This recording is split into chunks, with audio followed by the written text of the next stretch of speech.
안녕하세요. 저는 재활의학과 전문의 10년차 윤영권이라고 합니다. 저는 유튜브 채널 재활천재 윤천재도 같이 운영을 하고 있습니다. 요즘 걷기나 러닝을 하시는 분들이 굉장히 많은데 또 그만큼 부상도 잦으신 것 같아요. 부상의 주 원인이 어떤 걸까요? 일단은 충분히 뭔가 준비 운동, 웜업이 되지 않은 상태에서 바로 이제 빠른 속도로 뛰기 시작하거나 아니면 근육량이 충분히 만들어져 있지 않은데 불구하고 이제 주변에 보면 막 10km, 20km 뛰었다, 뭐 하프를 뛰었다 이런 얘기들 많이 듣잖아요.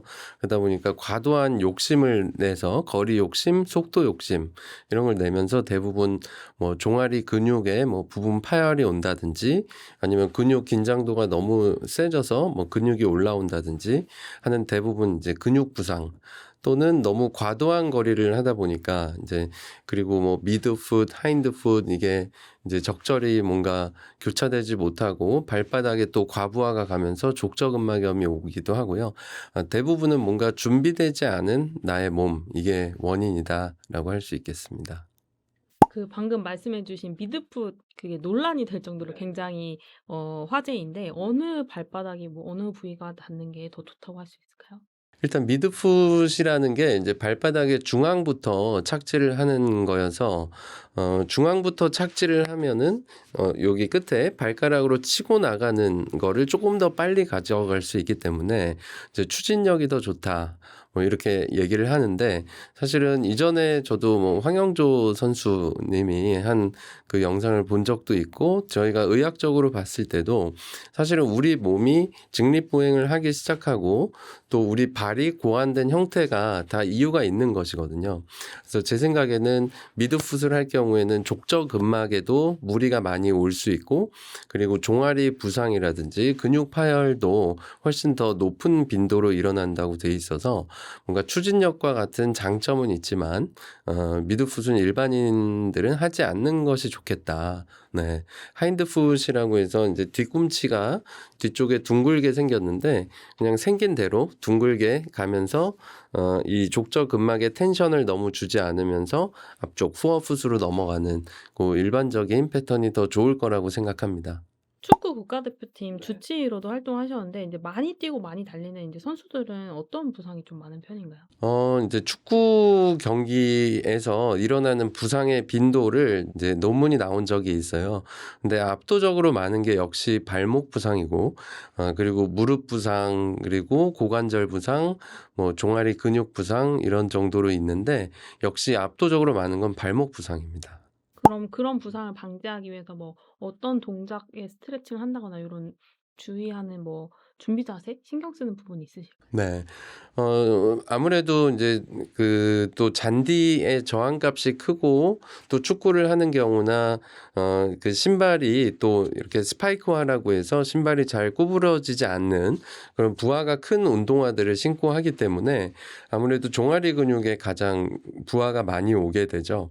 그래서 종아리 스트레칭 그리고 햄스트링이라든지 이게 종아리 아랫부분은 부상이 일어나도 아주 메이저한 부상으로 보진 않는데 무릎 위쪽에 있는 근육에 부상이 오게 되면 굉장히 오래 가고 또 막 몇 년이 지나서도 계속 재발하는 경우가 많아요. 그래서 특히나 이제 근육 중에서도 햄스트링 그리고 종아리 근육은 충분한 스트레칭이 필요하다라고 할 수 있겠습니다. 그 러닝을 많이 해서 무릎이 부상을 입게 되면은 이거를 러닝을 앞으로도 하면 안 되는 건가요? 아니면 회복을 통해서 다시 할 수 있는 건가요? 물론 뭔가 메이저한 부상이 있다면 그게 치료되기 전까지는 안 하시는 게 좋을 거라는 생각을 하고요. 근데 저는 그렇습니다. 이게 뛰는 행동은 굉장히 체중이 잘 분산이 이루어져야 되고 그리고 체중 지지가 양쪽이 이렇게 대칭으로 굉장히 잘 일어날 때 가장 건강하게 뛴다고 생각을 하거든요. 근데 발가락 끝이나 아니면 뭐 발목 어디에 한 부위 심지어는 뭐 엄지발가락 끄트머리 이런 데 한 군데만 아파도 뛰는 자세가 달라져요. 그리고 디딜 때 그 통증을 회피하게 되고 이제 그러다 보면 이게 이제 또 다른 곳에 힘이 들어가고 이쪽으로 이 다 받아내지 못하면 반대쪽으로 과부하가 일어나거든요. 그러면 결국 어떤 발가락 끝에 통증으로 시작한 게 결국 양쪽 다리 통증이 다 오는 경우도 많이 봤습니다. 그래서 저는 아플 때는 뛰지 마라. 그러면 하루 이틀을 쉬어보는 거죠. 그리고 또 낮은 속도로 다시 한번 시작을 해보는데 괜찮으면 바로 뛰시면 되고요. 근데 만약에 이 아팠던 게 계속 좀 찝찝하다. 그러면 이제 또 하루 더 기다려 보는 거고 이런 식으로. 근데 하루 이틀 기다려서 막 1주, 2주가 됐는데도 안 낫는다. 그럼 병원 가셔야 되는 거고. 예. 병원에 가서 이제 진단을 받았는데 메이저한 부상이 아니어서 이제 치료가 잘 됐다. 그럼 또 뛰시면 되는 거고. 이런 식으로 뭔가 자가 휴식 그리고 자가 약 복용 이런 게 1번이고요. 그리고 하루하루 이제 조금씩 체크해 보면서 그리고 해결이 안 되면 병원 가고 병원 가서 해결이 되면 이제 얼마든지 다시 뛰실 수 있는 것이죠. 그 재활의학 측면에서 요즘 러닝화들이 되게 많이 다양한데 좀 이 굽이 높아지는 추세더라고요. 뭐 그런데 요게 좀 무릎에 부담이 될 수 있다는 얘기도 있던데요. 이제 굽이 뭐 단순히 굽이 높다라기보다 이제 안에 완충 작용할 수 있는 아주 좋은 것들이 요새 많이 나오더라고요. 그래서 사실 무릎 부하나 발바닥 부하에 선수들 같은 경우는 스피드가 중요하기 때문에 이제 지면 반발 이런 게 개수가 가장 높은 거를 고르겠지만 일반인 같은 경우에는 무릎이나 발목으로 오는 부하를 줄이는 것도 굉장히 중요하잖아요. 우리가 뭐 마라톤 나가서 1등 할 건 아니니까. 이제 그런 측면으로 봤을 때는 저는 쿠션감이 좋은 게 도움이 된다고 생각하고요. 또 요즘 러너들 같은 경우에 굉장히 프로페셔널리티가 높아지셔서 카보나 신고 뛰시는 분들도 많거든요. 근데 사실 카보나는 조금 받아주는 쿠션 같은 것이 좀 약하기 때문에 이제 발이나 발목 그리고 무릎 통증이 좀 오시는 경우들이 있어요. 그래서 이제 카보나를 신고 뛰는 것도 너무나 멋있지만 내 몸에 잘 맞지 않는다면 그냥 일반적인 쿠션감이 좀 좋은 신발을 신는 게 낫지 않을까. 5060 세대 이제 좀 나이 드신 분들이 달리기를 해도 된다, 안 된다 뭐 의견이 다양하더라고요. 원장님 보시기엔 좀 어떠신지? 당연히 뛰어도 된다고 생각하고 있고요. 그런데 이제 그 근육량이 관건이거든요.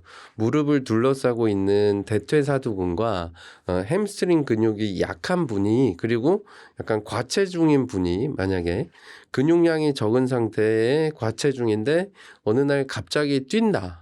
그럼 굉장히 무릎 부하가 많이 갑니다. 그러면 관절염 같은 것도 좀 굉장히 급속화될 수 있고 또 안 하던 거 하시면서 갑자기 무릎에 물을 차고 이런 분들도 많이 계세요.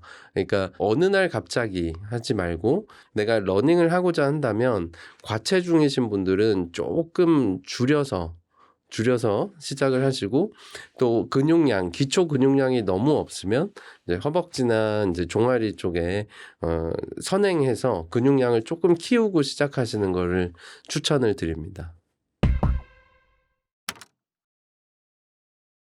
다이어트에 도움이 되려면 걷는 것과 뛰는 것 중에 어느 쪽이 더 사실 그 다이어트에 가장 효과적인 거는 인터벌 달리기라는 게 있어요. 어떻게 하는 거냐면 전속력으로 달렸다가 다시 천천히 뛰었다가 전속력 달렸다가 뛰었다가 요거를 교차해서 해주는 건데 뭐 여러 가지 프로토콜이 있지만 좀 현실적으로 가능한 게 1분 동안 조금 빠른 속도로 뛰고 3분 동안은 약간 빠르게 걷거나 아니면 가볍게 뛰는 정도이거든요. 일반인 기준으로는 6회 정도 반복하면 이제 64, 24분 정도가 되니까 인터벌 달리기가 열량 소모 다이어트에는 제일 좋다고 돼 있습니다.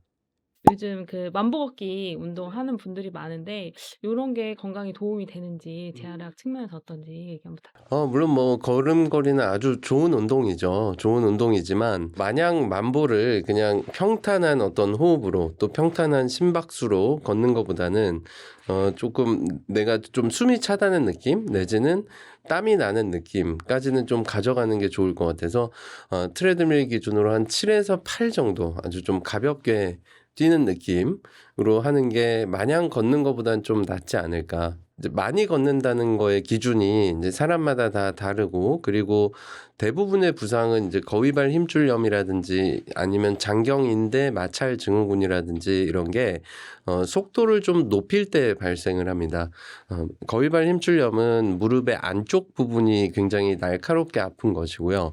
장경인대는 우리 무릎을 싸고 있는 가장 바깥쪽의 최외측의 구조물인데 이 두 군데가 결국 가장 안쪽과 가장 바깥쪽을 포장지 같이 싸면서 이렇게 체중이 탁탁 지지가 될 때 이렇게 잡아주는 것이죠. 잡아주는 역할을 하다 보니 양 안쪽 바깥쪽이 가장 좀 질환이 많이 오는 것인데요. 이거는 과도하게 좀 스피드를 올리거나 내가 할 수 있는 양보다 더 많은 거리를 뛰었을 때 이런 현상이 생기는 거라서 완급 조절을 하시면서 러닝을 하시면 문제가 없을 거라고 생각합니다. 그리고 이제 허리랑 목 쪽에 대해서 여쭤보려고 하는데 현대인들이 가장 많이 고통받는 게 또 허리 디스크잖아요. 그래서 허리에 안 좋은 자세나 습관 이런 건 어떤 게 있을까요? 일단 뭐 너무나 여러 가지가 있겠지만 이렇게 구부정하게 앉는 습관도 아주 안 좋을 것이고 그리고 무거운 물체 같은 걸 들 때 무릎을 구부려서 이렇게 들면 좋은데 허리를 숙여서 들게 되면 근육 염좌 같은 게 올 확률이 높게 되고, 그리고 허리를 숙인 상태에서, 그러니까 허리가 블록처럼 이렇게 쌓여 있거든요. 근데 요 앞쪽 공간에 요렇게 숙이면 허리가 이렇게 가까워지겠죠, 앞쪽이. 근데 가까워진 상태로 압력 부하가 증가되면 이제 그 모든 물질의 압력이 높은 데서 낮은 곳으로 빠지기 때문에 외상성 디스크나 이런 게 또 반복되게 되면 디스크가 생길 확률이 높아집니다. 그래서 물건을 들 때 무릎으로 굽혀서 들자. 네. 그럼 허리 아픈 사람이 좀 절대 하면 안 되는 운동 같은 게 있을까요? 일단 제가 경험적으로 봤을 때는 데드리프트가 참 안 좋은 것 같아요. 이게 데드리프트가 한 15도 정도를 숙인 상태로 이제 무거운 물건을 들게 되는데, 그렇게 되면 요추 특히 이제 4번, 5번, 1번 이런 쪽에 간격이 확 좀 가까워지거든요. 그 상태에서 또 하중 부하가 생기면 디스크가 생기기 쉬운 것이죠. 데드리프트가 안 좋고, 또 같은 비슷한 원리로 윗몸 일으키기 또한 윗몸 일으키기를 하는 동안 척추가 굴곡 위가 되면서 앞쪽 부분에 압력이 높아지기 때문에 마찬가지로 디스크 환자분들이나 이런 부분들한테는 좀 악영향이 올 수 있고, 또 SLR이라고 해서 다리를 그냥 통으로 드는 복근 운동이 있어요. 근데 그것도 특히 요추 5번과 1번의 앞쪽 부분에 부하를 굉장히 많이 주기 때문에 허리 환자에게는 권하지 않는 운동이 되겠습니다. 그럼 혹시 반대로 아픈 분들에게 권하시는 운동이 있을까요? 사실 제가 가장 환자분들한테도 많이 말씀드리고 또 저도 효과를 많이 봤던 운동은 로잉이에요. 로잉이라는 게 이렇게 케이블을 잡고 이렇게 뒤쪽으로 숙여가면서 이제 다리도 쓸 수 있고 이게 또 팔 근육을 당겨서 팔도 쓸 수 있고, 또 이제 이 코어를 쓰려고 하면 팔을 쭉 편 상태로 코어의 힘으로 뒤로 가면 또 코어 운동도 되고, 그다음에 또 팔의 힘을 좀 뺀 상태로 다리를 미는 위주로 가면 또 다리 운동도 되고, 그리고 허리를 직접적으로 이렇게 펴주는 운동이기 때문에 허리 뼈와 뼈 사이 앞쪽 디스크에 부하가 많이 가지도 않고요. 제가 가장 추천하는 운동은 로잉입니다. 그 허리가 아프다고 다 병원에 가야 되는 건 아닐 것 같은데 병원에 가야 될 증상인지 아니면 단순한 통증인지 구분하는 방법이 있을까요? 허리 통증을 일으킬 수 있는 성분들 중에 근육도 있고 신경도 있고 뼈도 있고 인대도 있겠죠. 뭐 여러 가지가 있지만 사실 가장 흔한 허리 통증의 원인은 근육통이에요. 근데 일반인들이 이게 근육통인지 신경통인지 뭐 디스크인지 이거를 구분하기 굉장히 힘들기 때문에 일단 이게 근육통일까 이런 걸 고민하시기보다는 내가 통증이 이제 하루 이틀 정도 약을 먹어보고 호전이 되지 않는다. 그러면 차라리 빨리 병원에 가시는 게 낫습니다. 왜냐하면 일상생활 동작 중에 허리가 아픈데 안 아픈 곳을 또 움직이게 되고 그러면 안 아파도 되는 곳이 2차적으로 아파지고 결국 병원에 가서 치료받는 기간도 더 길어지고 아파지는 기간도 더 길어지기 때문에 한 하루 이틀 정도 쉬어보고 집에 있는 뭐 타이레놀 같은 걸 복용을 했는데도 계속 아프다. 그러면 병원에 가는 게 빨리 가는 게 이 총 치료량을 줄일 수 있을 것 같고요. 그리고 또한 단지 이제 뭐 후관절에서 오는 통증도 있고 근육에서 오는 통증도 있고 하지만 이게 내가 다리가 저리기 시작했다. 만약에 방사 통증이 생겼다. 이거는 약간 카테고리가 신경뿌리병증이라는 걸로 바뀌어가는 거거든요. 그래서 다리가 저리는 신경 증상이 생기기 시작하면 꼭 병원에 내원하시는 게 좋을 것 같고 뭐 당연히 마비가 오거나 힘이 빠지거나 다른 더 메이저한 문제가 생기는 경우는 당연히 더 그렇겠죠. 반드시 좀 수술을 해야 되는 통증 같은 게 있을까요? 제가 가지고 있는 관점은 일단 통증으로 인해서 10m 이상 걷기 힘들 때, 그러니까 보행이 힘든 것이죠. 10m 갔다가 또 바로 쉬어야 되고, 이 보행을 할 수 있는 거리가 점점 줄어서 그게 10m 이내로 들어오면 수술이 필요하다고 보고 있고, 그 다음에 제일 흔한 마비의 패턴은 족하수라고 해서 발목이 밑으로 떨어지는 현상인데 이제 이런 식으로 마비가 오기 시작하면 그거는 수술이 필요할 거라고 보고요. 그리고 허리 신경이 대소변을 관장하는 신경보다 더 윗 레벨에 있기 때문에 허리의 문제로 인해서 대소변에 문제가 생길 수가 있습니다. 변비가 있다가 갑자기 뭐 설사의 패턴으로 바뀌든 아니면 설사의 패턴에서 갑자기 뭐 변비로 바뀐다든지 아니면 요실금이 굉장히 심해진다든지 이런 대소변 장애가 오면 수술이 필요하다라고 할 수 있겠고요. 또한 뭐 이 기간에 따른 거는 사람마다 좀 다를 수 있겠지만 대체로 한 달 이상 내가 허리 통증 때문에 수면에 방해가 된다. 그러면 또 수술이 필요할 수가 있겠습니다.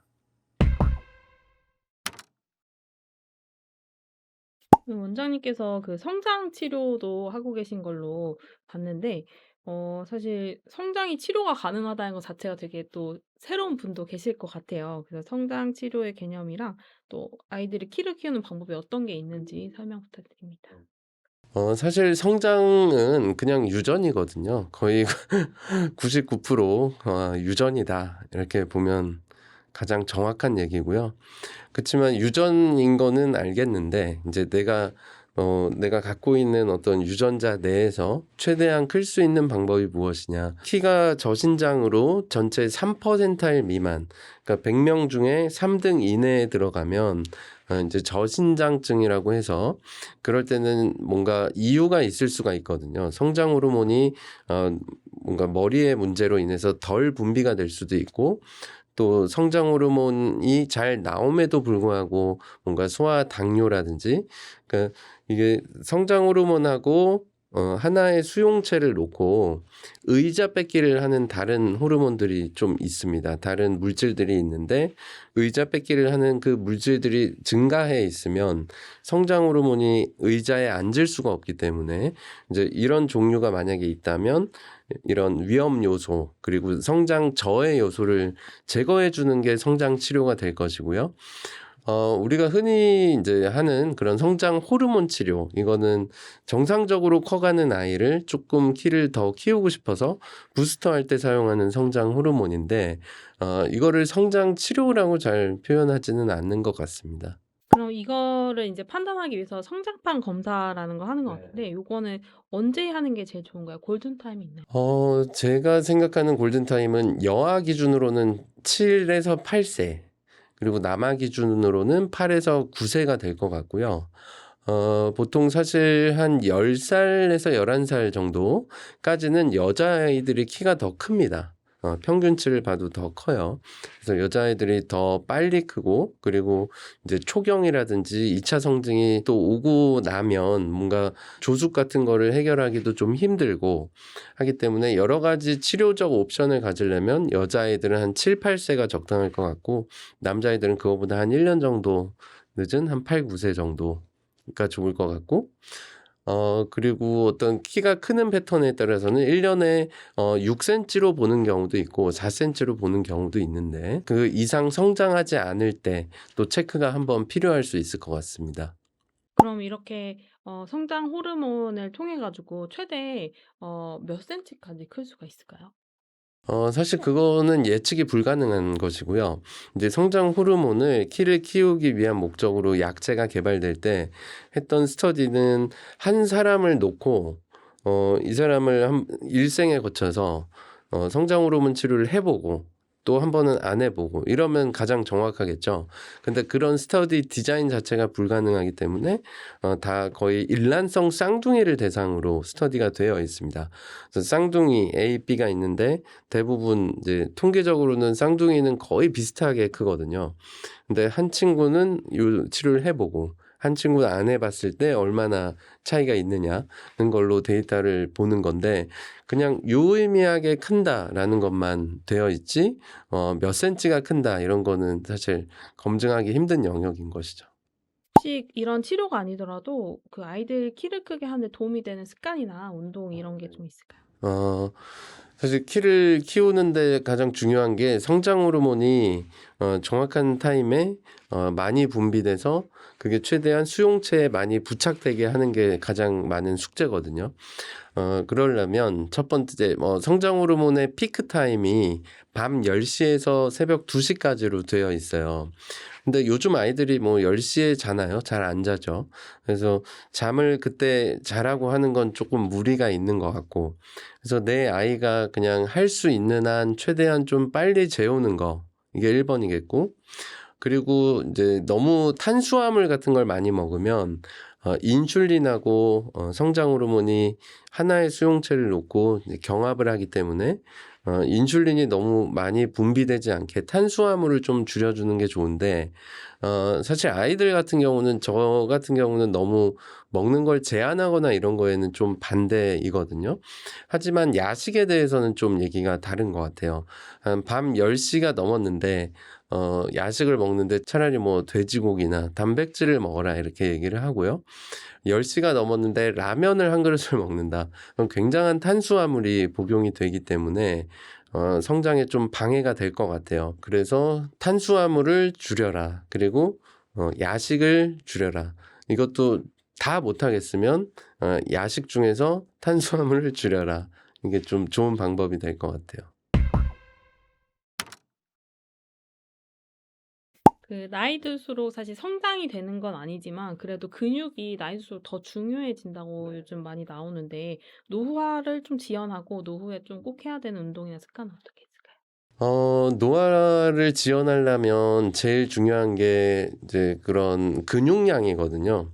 근육량이 근감소가 계속해서 진행이 되기 때문에 그리고 근감소가 진행되면 근육이 둘러싸고 있는 관절, 특히 무릎이나 발목 같은 그리고 특히 고관절 같은 체중 부하 관절은 관절의 부하가 훨씬 더 높아집니다. 근육이 마치 갑오처럼 관절을 둘러싸면서 이 관절, 연골이 받아내야 될 일을 근육이 다 대신 해주고 있는데 그 근육량이 줄면 연골의 부하가 계속 더 심해지는 것이죠. 그래서 근육량을 유지하는 게 가장 중요하지 않나 싶은 생각이 들고 사실 거창하게 이제 연세가 많으신 분들 뭐 헬스장 가서 뭔가를 해보려고 하시는 것도 너무 보기 좋습니다. 근데 가장 간편하게 할 수 있는 계단 오르기 예를 들어 집이 10층이다. 그러면 처음에는 한 9층에서 내리는 거죠. 한 개층만 해보고 내가 할 만하면 다음 내일은 8층에서 내려서 2개층만 해보고 그 다음에는 또 3개층 이런 식으로 점진적으로 늘려가는 계단 오르기가 굉장히 좋은 것 같고요. 돈도 안 들고 어차피 가야 될 집에 가고 조금 일찍 내려서 다리 근육 만들고 참 좋고 편리한 운동인 것 같습니다. 혹시 요즘에 그 재활의학과 많이 방문하는 분들의 어떤 비중? 많은 부상의 비중이 보통 어떤 증상이 많은지. 근데 최근에는 이제 라켓 스포츠, 뭐 테니스로 인한 엘보우라든지 그리고 골프를 치다가 또 허리 부상 환자분들도 많으시고 또 요새 또 워낙 러닝이 인기잖아요. 그래서 러닝을 또 과도하게 하시다가 무릎 통증, 골반 통증, 또 발목 통증 이런 환자분들 많이 오시는 것 같아요. 네. 목 디스크도 고통받는 분들이 많은데 목 디스크 있으실 때 좀 좋은 자세나 뭐 운동이 있을까요? 목 디스크가 있는 대부분의 분들은 이렇게 목을 이렇게 축 늘어뜨리고 있다는 특징이 있어요. 이제 그렇게 되면 사람마다 그 축 늘어뜨렸을 때 이 머리 전체가 걸쳐지는 경추의 번호는 다 달라요. 근데 뭐 예를 들어 이렇게 했는데 경추 5번과 6번 사이에서 머리 무게를 딱 걸치고 있다. 그러면 계속 같은 부하가 몇십 년간 지속되는 거거든요.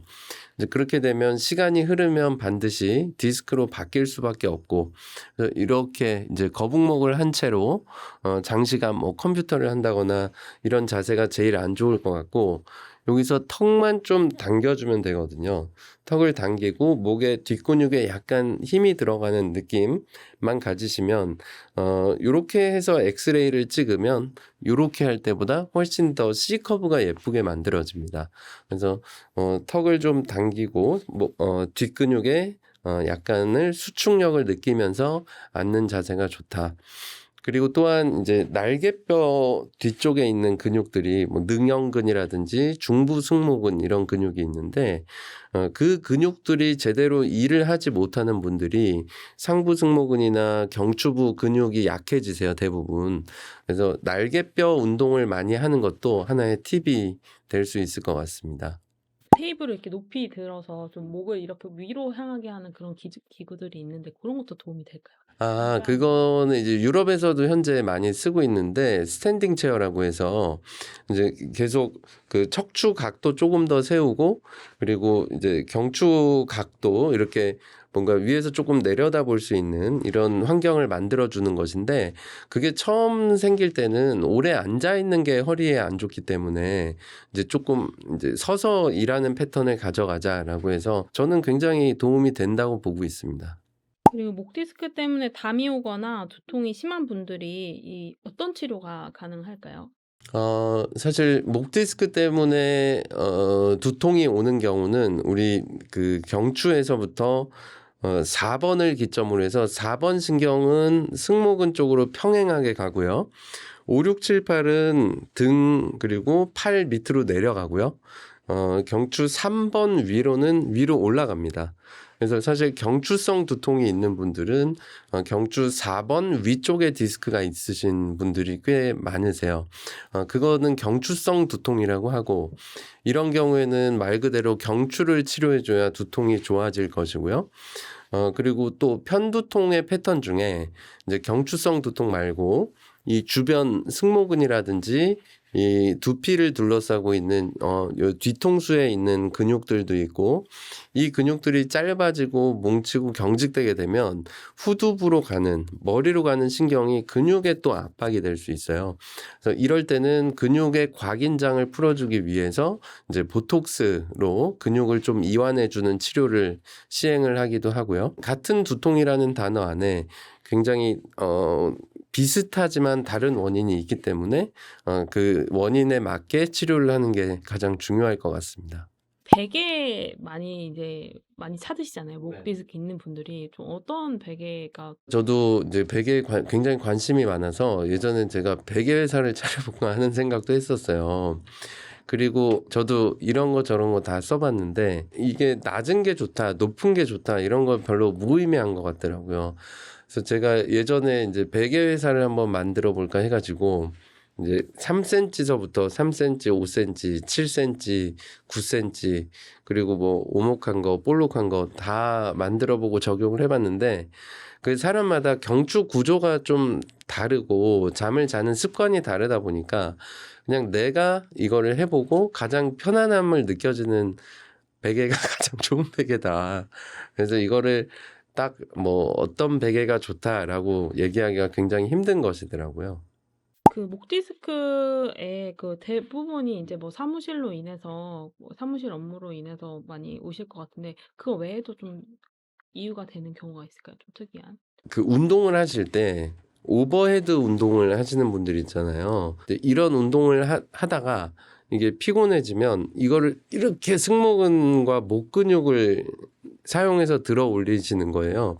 그러면 여기 입장에서는 얘는 별로 일을 안 해도 되는데 덩달아서 일을 하면서 여기 근육이 확 경직돼서 오시는 경우도 있어요. 그리고 이제 직업적으로도 이렇게 치과 의사 선생님들이 굉장히 많으신데 치과 의사 선생님들이나 아니면 미용사 분들처럼 팔을 이런 자세로 계속 장시간 하셔야 되는 분들도 이제 어깨가 피로해지기 시작하면 이렇게 이제 승모근을 끌어다가 쓰고 또 마찬가지 원리로 이제 이렇게 사이드 라테럴 옆으로 올리는 운동을 반복하시다 보면 이 승모근이 굉장히 열일해야 되는 상황이 오는 것이죠. 그러면 이제 덩달아 근육이 경직돼서 경추 주변 근육이 확 경직이 오는 경우도 꽤 많습니다.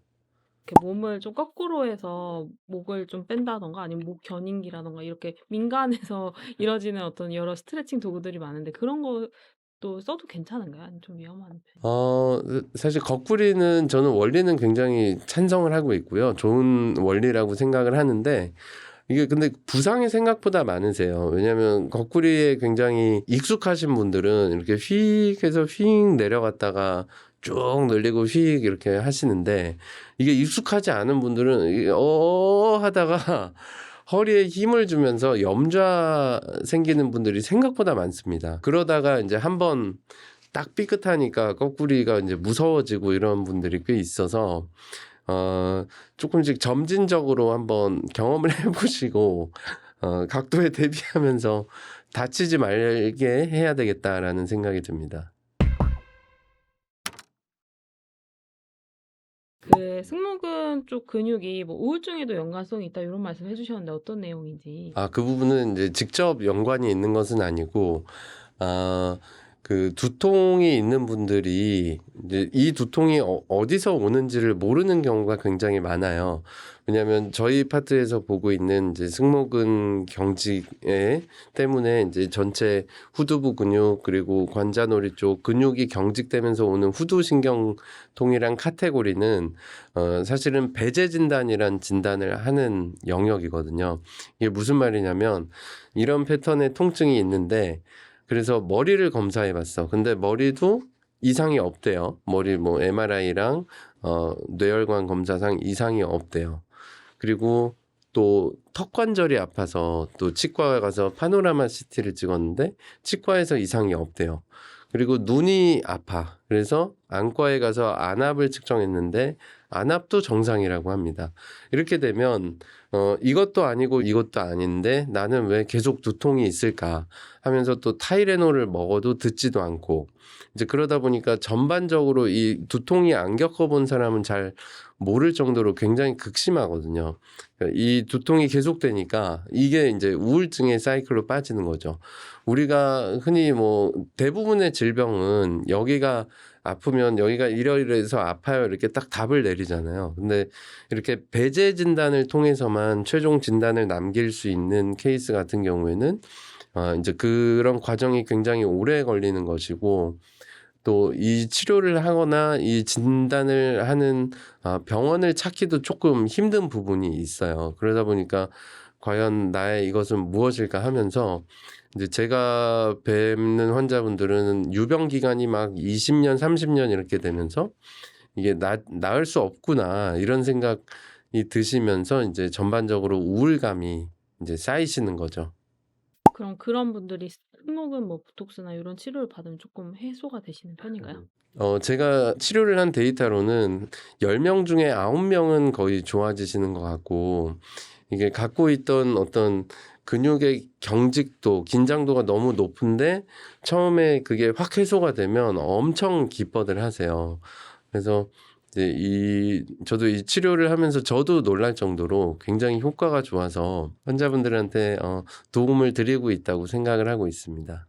제가 병원을 조금 쉬었다가 2023년도부터 이제 A준 재활의학과라고 해서 이제 사람들이 약간 성형외과 이름 같다 이런 말을 했는데 사실은 저희 아이들 이름 끝자를 따서 만든 거거든요. 이제 그때의 다짐은 환자를 막 속도로 보기보다는 한 분 한 분 그냥 내 아이를 보는 기분으로 열심히 보자라는 생각에서 그렇게 이름을 지었고요. 유튜브는 2023년부터 시작을 해서 재활천재 윤천재라는 채널을 운영하고 있는데 이것도 처음에는 과연 뭐 100명, 200명 되기도 너무 쉽지 않더라고요. 이게 채널 성장하는 게. 근데 어느 순간 이게 10,000명이 되고 20,000명이 되니까 야, 이게 나는 못할 것 같은 영역이었는데 또 하니까 되는구나 이런 생각이 들면서 요즘은 조금 더 열심히 채널을 운영하고 있습니다. 앞으로도 제 채널인 재활천재 윤천재 채널에도 많은 방문 부탁드리겠습니다. 감사합니다.